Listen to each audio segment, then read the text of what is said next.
मैं रुपेश जी। आइए मुख्य विषय जीवन में समस्याओं का सामना करना। मुख्य विषय है जीवन में समस्याओं का सामना करना। अंत तक सुनेंगे, अच्छा रहेगा।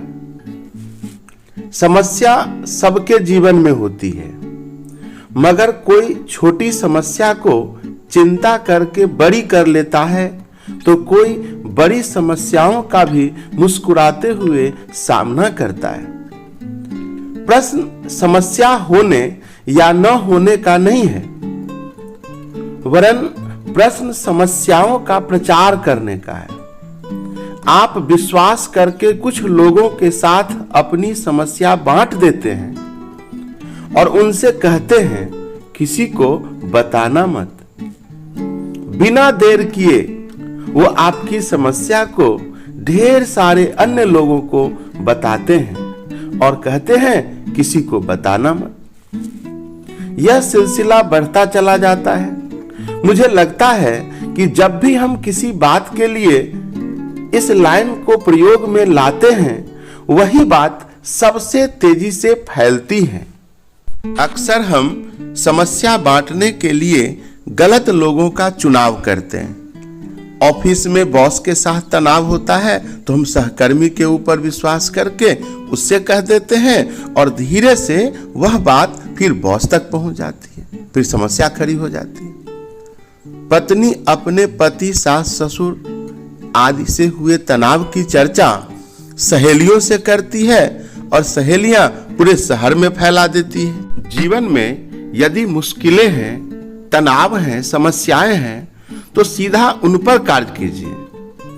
अपने जीवन में ऐसे गुरु या मेंटर रखिए जिनके व्यक्तित्व की गरिमा और चरित्र पर आपको भरोसा हो। उनके साथ समस्याएं बांट सकते हैं, मगर वह भी छांट छांट कर, यानी सारी समस्याओं को न बताकर जो बताने लायक हो उसी को बताकर। समस्या कितनी भी बड़ी क्यों न हो, उसे हल करने के लिए संभावनाओं पर ईमानदार चिंतन कीजिए। यदि आप भय, दुविधा या टाल मटोल की वजह से समाधान का ठोस निर्णय नहीं ले पा रहे हैं तो आप समस्या को बढ़ा रहे हैं। समस्या हर रोज बड़ी होती है, उसमें नए भय जुड़ते हैं और वह तकलीफ देह हो जाती है, इसलिए देर पीड़ादायक होती है। समस्या पर निर्णय ना करना भी एक समस्या है। यदि विशेष परिस्थितियों में आपकी सोच कहती है कि अमुक समस्या पर अभी निर्णय ना लेना ठीक होगा तो बात अलग है, अन्यथा समस्या को टालना बुद्धिमानी नहीं है। अर्थात कोई ऐसी समस्या भी होती है जो उस समय अगर आप हल करना चाहेंगे तो कठिन होता है और उसका अलग ही अर्थ होता है, कठिनाइयां बढ़ जाती है, इसलिए उस समय हम उसको छोड़ देंगे।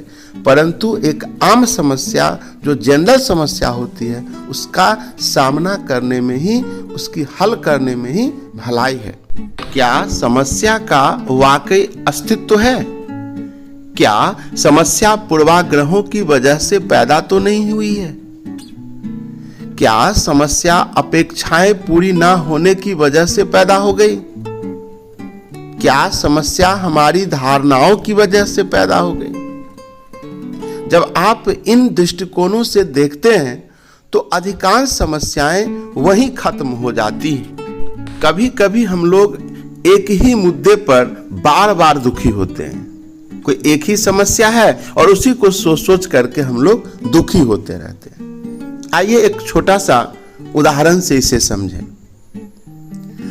कॉमेडियन के चुटकुले पर लोग इतना हंसे कि सबके पेट में बल पड़ गए, बहुत हंसे।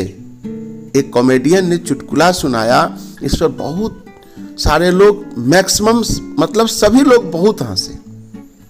कुछ देर बाद कॉमेडियन ने फिर वही चुटकुला सुनाया। अब हंसी की आवाज कम सुनाई दी, यानी कम लोग हंसे। कुछ देर बाद फिर कॉमेडियन ने वही चुटकुला सुनाया, बहुत कम लोग इस बार हंसे। कुछ देर बाद फिर वही चुटकुला सुनाया और कोई भी नहीं हंसा। लोग झुंझला उठे कि एक ही चुटकुले को क्यों दोहराया जा रहा है? उस कॉमेडियन ने सभी श्रोताओं को एक अद्भुत संदेश दिया। उसने कहा, साथियों, उस चुटकुले ने आपको पहली बार इतना खुश किया था कि आप हंसी को संभाल नहीं पा रहे थे। जब उसी चुटकुले को चौथी बार सुनाया गया तो उसका प्रभाव खत्म हो चुका था। अब वो आपको जरा भी खुश नहीं कर पा रहा था। जब खुशी वाली बात भी आपको बार बार खुश नहीं कर पाती, तो जिंदगी के वही दुख आपको बार बार दुखी क्यों करता है? जब खुशी की बात का प्रभाव कुछ देर बाद शून्य हो जाता है, तो दुखी करने वाली यादों के प्रभाव को आप कुछ देर के बाद शून्य क्यों नहीं कर देते? क्यों उनसे बार बार दुखी होते हैं? साथियों, दोस्तों, हमारी शक्ति एक समस्या मुक्त जीवन पैदा करने की बजाय इस बात में लगनी चाहिए कि जब भी हमें समस्याएं घेर कर प्रभावित करने की कोशिश करें तो हम कितनी जल्दी उससे उबर पाए। पूर्व में किसी बुरी घटना को याद करने पर यदि आप पूरा दिन उदास रहते थे और उसी घटना को याद करने पर आज आप सिर्फ चंद मिनट उदास रहते हैं, तो यह भी आपकी विजय है। यानी पहले ज्यादा दुखी रहते थे, अब कम दुखी रहते हैं। यह भी एक कह सकते हैं कि आपकी विजय है। आपने समस्या पर हल पाना शुरू कर दिया है या कर चुका है। आप इन बातों पर विचार कर सकते हैं। अपनी निजी समस्याओं को निजी ही रखेंगे, उससे अनावश्यक सहानुभूति हासिल करने हेतु अन्य लोगों से शेयर नहीं करेंगे। जो समस्या नियंत्रण में नहीं है, उसे लेकर तनाव नहीं लेंगे। टालने की जगह संभावना पर चिंतन करके ठोस निर्णय लेंगे। अपने जीवन में कुछ गुरु, मेंटर या सच्चे शुभचिंतकों या सच्चे मित्र को चुनकर सिर्फ उनसे ही समस्या शेयर करेंगे। अर्थात अपनी समस्याएं हर किसी के साथ मत बांटिए। कोई मीठा बोल रहा है या सहानुभूति दिखा रहा है तो इसका अर्थ यह नहीं है कि वह आपका शुभचिंतक है। इस तरह से हम अपने जीवन में विभिन्न कठिनाइयों, समस्याओं का सामना कर सकते हैं। और सभी की समस्या अलग अलग तरह की होती है।